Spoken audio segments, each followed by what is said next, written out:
I've been in the industry for all my life. I grew up on a farm. My family has always been in a dressage business. My dad was on the 2012 Olympic team, and my mom has managed our family business for about 25 years. At the base level, dressage is about harmony between horse and rider.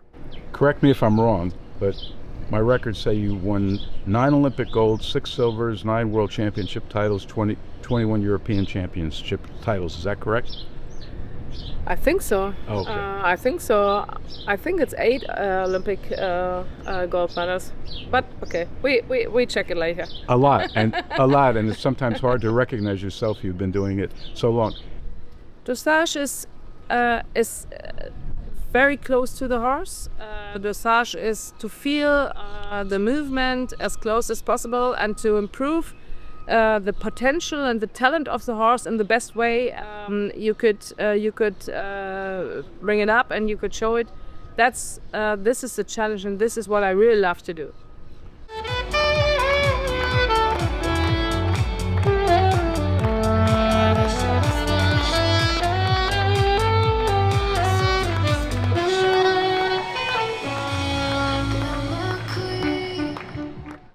I always find that show jumping is like Formula One, right? It's fun to watch, it's fast, a lot of people can understand it.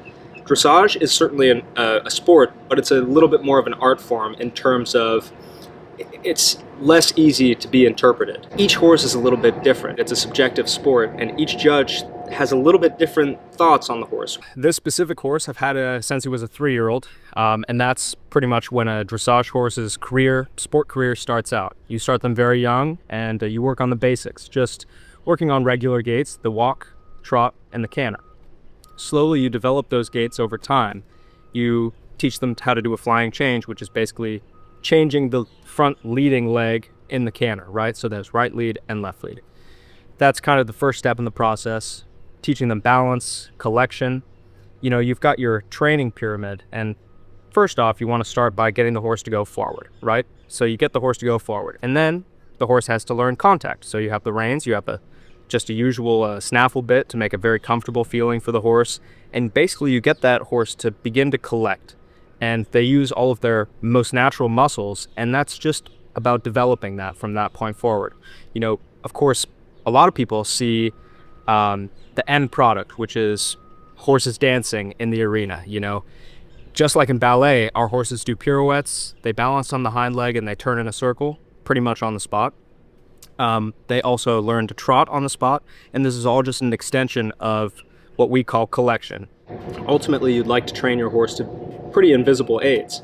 You know, you want to be able to be light, nearly feather light with your hands, be able to just put an ounce of pressure on with the legs and the horse goes forward, and then you want to just be able to sit back like this and the horse balances underneath, collects himself, and basically stays nearly on the spot, holding himself totally on his own, right?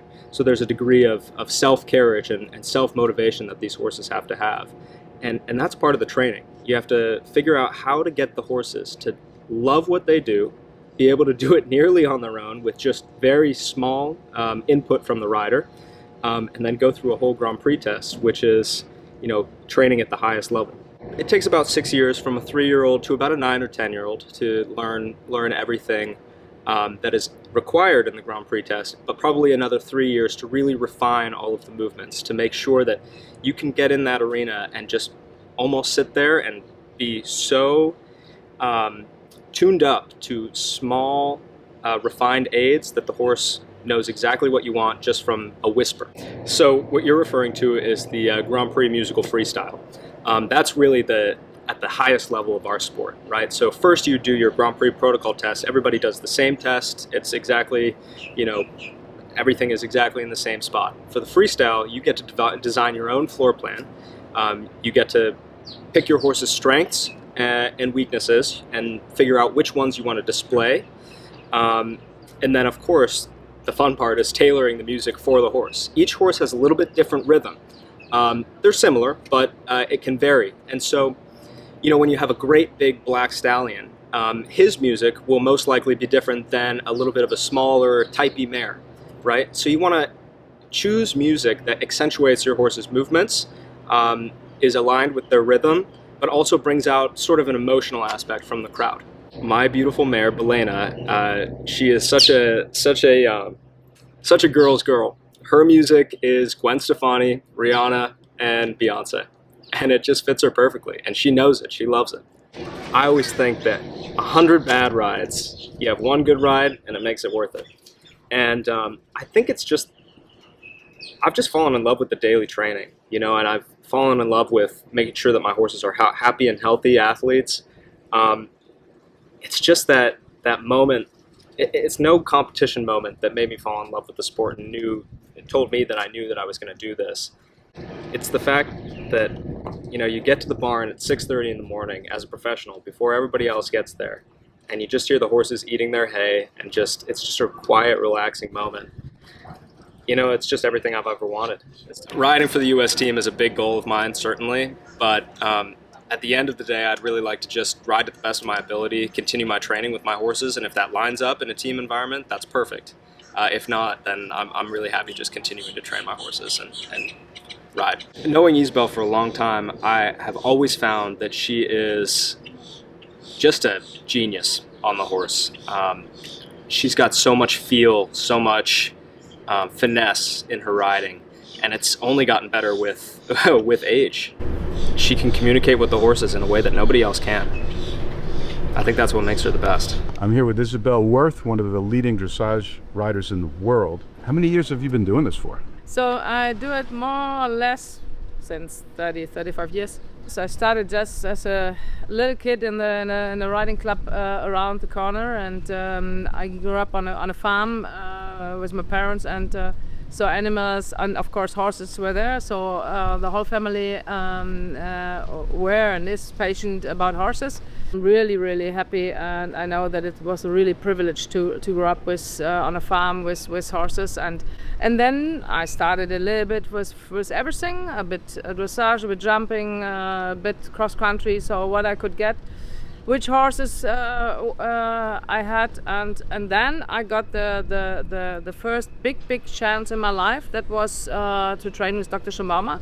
He was just 5 minutes away from our farm, and he was looking for a rider to help him, and I took the chance. I got the chance, and he for sure is the one who made me into the sport, into the scene, and teach me how to improve horses up to Grand Prix. I had another big luck in my life to have Marlene Winter-Schulze at my side.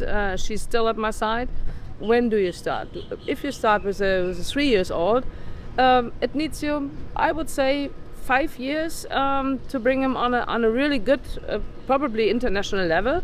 And then if you see this Grand Prix exercises already, then you need minimum of 2 or 3 more years to settle him down in this Grand Prix sport and get the experience and find the right fine-tunings to really make him shiny and show the potential. I swear that the horse's feet were moving to the beat. How do you do that? I've always a bit an idea which style I would like to choose for each horse. And then sometimes I'm sitting in the car and I hear a song and I think, oh, this is a perfect freestyle music for this or that horse. And this is a start. And then I make the choreography for this horse. And then we start to compose the music. I have a great team of composers who really compose the music to the horse and to the choreography. And they get the video and they try to make it really only for this horse specialized and done. Freestyle and the music touch the people, and you can take them more in than with a Grand Prix. But of course, the music is something what gives an extra for a lot of people who are not as deep in the sport, and they are following up this in a more emotional way. especially the freestyle and special atmospheres. It's a challenge for a lot of horses. Sometimes the spectators, they start to clap, and then you have to keep the horses concentrated and focused, that they don't get tense or nervous. And so then, of course, I touch the horse, I speak a bit, and have a communication with the horse to keep him focused, to calm him down. I have a few very special moments with each horse. I can tell him. It's not only the question of gold medals. This sometimes it's just to go out and to feel the first piaffe step. So there are little steps sometimes who make me really, really happy. But also, of course, when I look back with Suchmore to come back after a really difficult time, 2006 for the World Championship, and to win there the special in front of 40,000 people, and no one expected it. So that was something very special. My first Olympic Games for sure with Jaccardo, my first big international show in Goodwood. One very, very great performance in the freestyle was Amaretto in Geneva. So I have so special moments. The comeback of Bella Rose, to bring her back 4 years after the World Equestrian Games in Caen, where she was injured. 4 years later, she won in Trine, and it was just fantastic. It was really so emotional. So there are so many horses I had in my life who made and gave me some very special moments, and that's also a reason why I'm still here. The classic star in the saddle, Isabell Werth of Germany, last to go.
Great to see here, and to an excited crowd.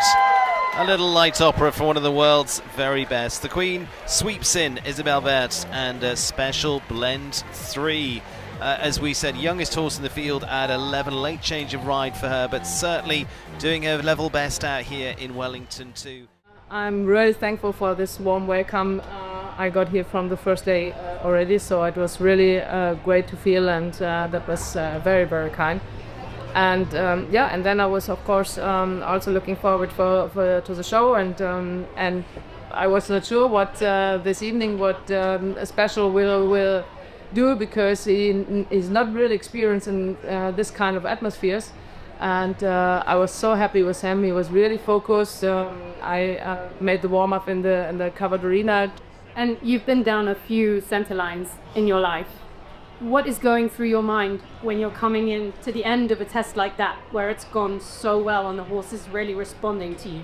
Yeah, this is what the special feeling is, and where you really enjoy, and where you know why you are still in the saddle and in a competition. And even when this crowd is so supportive and starts to clap and really feels that it's possible, and the horse is with you and is really trying to the end. This is something special, and because it was pretty impressive to come over here. I didn't expect that it would be like this. I'm pretty sure that I will come back next year because we have to improve dressage. We have to make it more global, and for sure he has a lot of energy and a lot of enthusiasm, what I love to see and what I sure will support. Well, we're here with the star of the show, Isabell. I didn't know anything about dressage, but you made it very enjoyable, and the crowd seemed to be overwhelmingly happy. How did you feel? I feel really, really happy and satisfied. First of all, Special did fantastic.